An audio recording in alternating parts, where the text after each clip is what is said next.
Fathi Aris Omar is Malaysia Kini's chief editor. As a journalist during the turbulent years of 1998 and 1999, he views reformasi on three planes: as idealism of the masses, as a political event, and as an emotional experience. Anwar's sacking and arrest, though not terribly interesting in itself for the then young journalist, underlined a bigger discourse that enveloped the nation. Questions arose as how a Prime Minister could inflict such an unbridled attack on his heir apparent, for instance.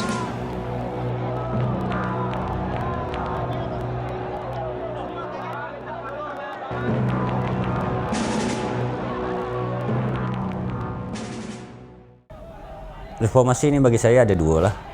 Satu, idealisme reformasi, perubahan-perubahan yang kita mahu di dalam proses politik di Malaysia ini, khususnya soal-soal kebebasan lah, kebebasan bersuara, kebebasan menulis, kebebasan berkarya.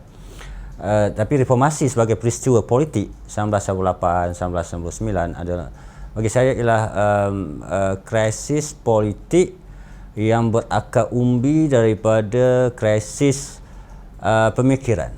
Maksudnya ada beberapa isu yang tidak diselesaikan secara jelas oleh kita pemikir-pemikir, termasuknya aktivis secara jelas.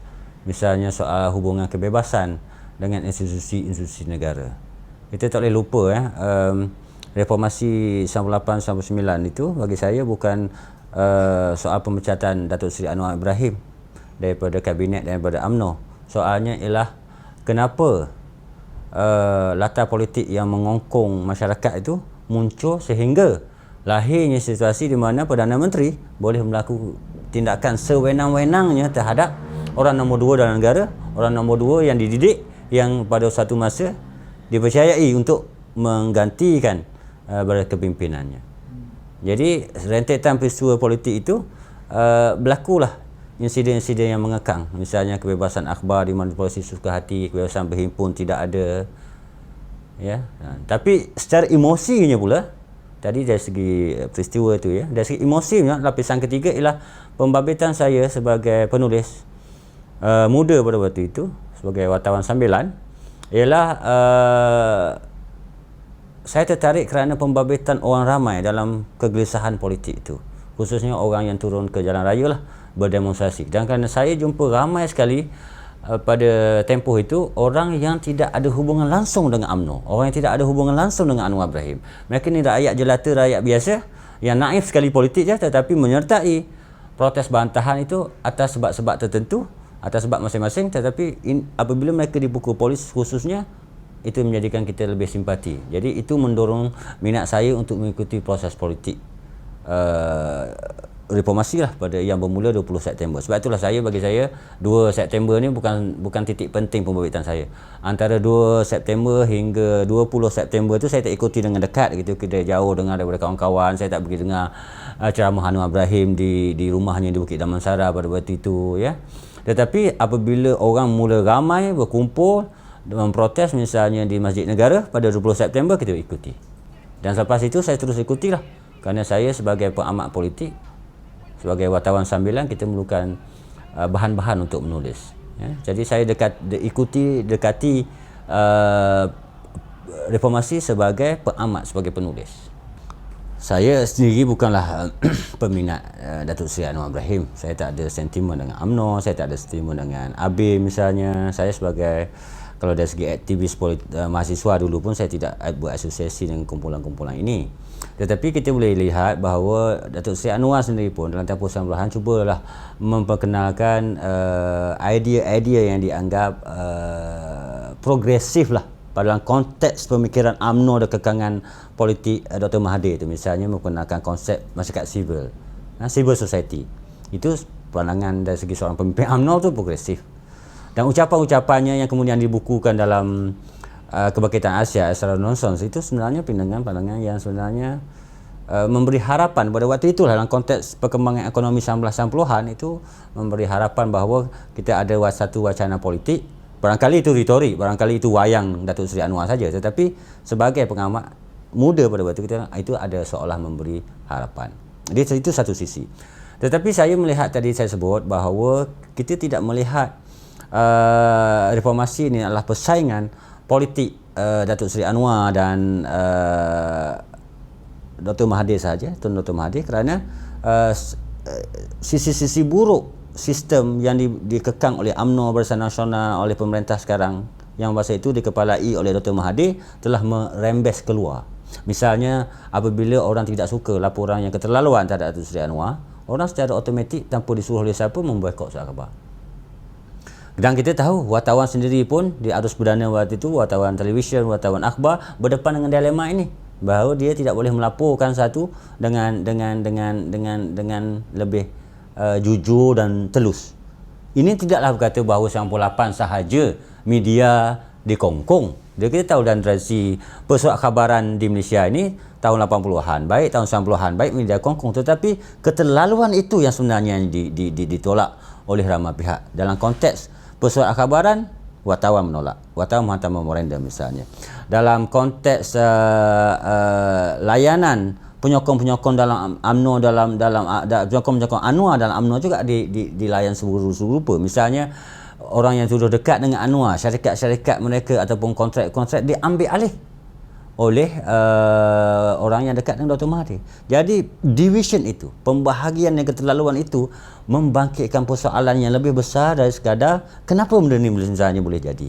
Orang tanya kenapa Dr. Mahathir boleh mengambil tindakan sebegitu rupa, dan kenapa tindakan sebegitu rupa boleh berlaku dalam konteks UMNO di luar jangka dalam skala yang saya ingat sangat besar. Jadi ini memerlukan, ini saya sebut tadi, persoalan-persoalan yang akhirnya tidak tertumpu kepada percaturan politik infighting factionalism biasa, tetapi wacana yang lebih besar, soal kebudayaan, soal kebebasan, soal hubungan antara aktivis-aktivis politik dan ruang-ruang politik dalam konteks krisis itu. But was there ever an agenda that during the turbulent years somehow managed to be formulated by the reformist, or maybe even formulated itself organically purely through the participation of tens of thousands? Saya fikir agendanya tak ada. Pada waktu krisis politik September, Oktober, bulan-bulan awal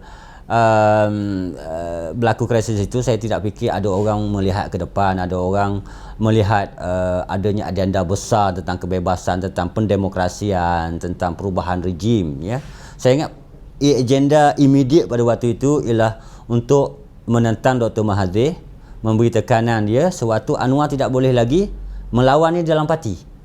Dia dipecat daripada kerajaan, dari kabinet, dia dipecat daripada UMNO. Jadi dia harus menjadi orang pembangkang, mahu tidak dipaksa oleh keadaan pada waktu itu. Dan dalam keadaan terdesak itu, saya tidak fikir adanya pihak yang cuba melihat ini secara luas pada waktu itu, ya, soal keadilan yang lebih luas apa semua. Tetapi regardless that there were no reformasi agenda other than the overthrow perhaps of Prime Minister Mahathir Mohamad, there were repercussions that are being felt even sejarah to this day. protes itu yang juga bukan saja disertai oleh kumpulan Anwar dan orang-orang yang simpati dalam Anwar dalam UMNO, tetapi juga disertai oleh pembangkang, disertai oleh NGO-NGO yang progresif, disertai oleh anak-anak muda yang memberi ruang pada mereka untuk berfikir tentang politik.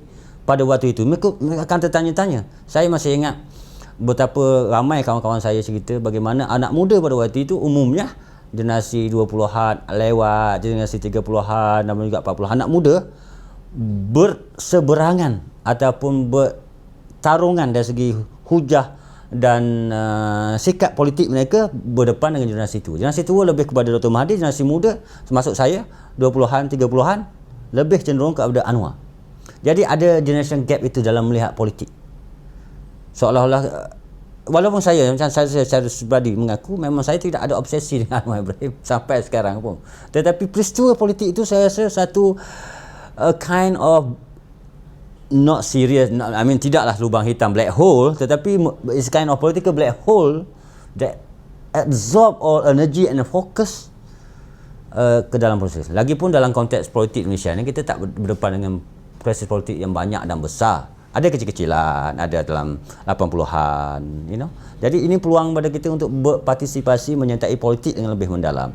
Jadi pertemuan saya dengan kawan-kawan, misalnya pertemuan saya dengan saudara Prem Chandran, dengan Elizabeth Buwong, itulah kerana pertemuan politik itu. Dan nama saya sendiri pun sebagai penulis menjadi lebih harum, lebih dikenal umum kerana peristiwa politik. Jadi peristiwa politik itu mendesak menarik sejumlah orang dengan sejumlah tenaga dan fikiran untuk terlibat dengan apa-apa cara. Kalau saya sebagai wartawan, kita dapat buat menerbitan majalah misalnya, lebih banyak bahan orang perlukan, lebih banyak kita menulis, Jadi hal seperti ini. Tapi bila sekarang ini ukurannya untuk mengatakan adanya unjuran positif reformasi ini, tidak. Reformasi dalam sejarah mana-mana negara, reformasi dalam sejarah mana-mana pemikiran dan agama pun tidak lurus sifatnya. Ada penyimpangan, ada penyelewengan, ada pengkhianatan, ada orang lompat parti misalnya, itu perkara biasa. Tetapi yang menariknya, kalau kita telusuri, jejaki perkembangan politik 98, 99 sampailah 2008-2013 ini, misalnya antara yang positif ini ialah munculnya keberanian anak muda. Misalnya lebih ramai orang suka protes. Saya ingin ini tanda keberanian orang misalnya menyertai bersih perhimpunan bersih. Puluhan ribu, Ini saya ingat semangat ini dibakar daripada krisis 1998. Kerana sebelum ini tidak ada demo yang sustainable, yang besar, yang dalam bentuk gerakan politik menentang rejim pemerintahan ini yang besar, yang berstamina tinggi, kecualilah pada 1998. Kalau gerakan mahasiswa 74 misalnya, 70-an tidak sebesar itu. Tidak sebesar ini. Ini publik menyertainya. Misalnya saya bertemu teman-teman sekolah saya, teman-teman kolej saya dari Terengganu ataupun orang kampung saya di tempat demonstrasi.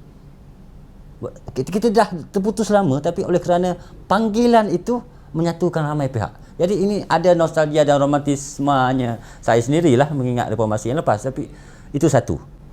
Yang keduanya, pemikiran-pemikiran baru pun muncul. Orang dah mendesak hak asasi. Orang mendesak demokrasi yang lebih luas. Orang mengkritik pelaksanaan demokrasi. Sudah ada di kalangan pembangkang, di kalangan NGO, tapi adanya krisis politik 98 dengan perkembangan itu menjadikan dia lebih publik, lebih luas dibincangkan. Dan kebetulan sejak adanya krisis politik 98 sampai sekarang itu media lebih terbuka. Maksud media ni media online, media internet. Ada Malaysia Kini tubuh kan setahun selepas peristiwa itu. Malah pada tahun 98-99 waktu krisis itu muncul sudah ada internet. Dan kemudian ada blog, ada sekarang Facebook dan Twitter. Jadi menyebabkan isu-isu politik lebih meluas dikonsumsi, didebatkan, dibahaskan, menjadikan demokrasi itu disertai lebih ramai orang. Itu antara tanda-tanda positif yang jelas yang kemudiannya mengakibatkan kesan politik yang terbaru dalam dua pilihan raya yang lepas, 2008 beberapa negeri jatuh kepada tangan pembangkang kerana selera pengundi sudah mengubah kepada pembangkang.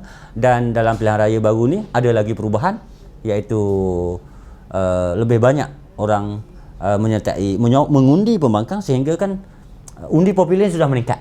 Ini pertama kali dalam sejarah. Saya tidak kata bahawa fenomena electoral achievement yang dibuat oleh pembangkang ini satu yang 100% positif, tapi itu sebahagian bagi saya kesan langsung titik tolak daripada krisis politik 98-99.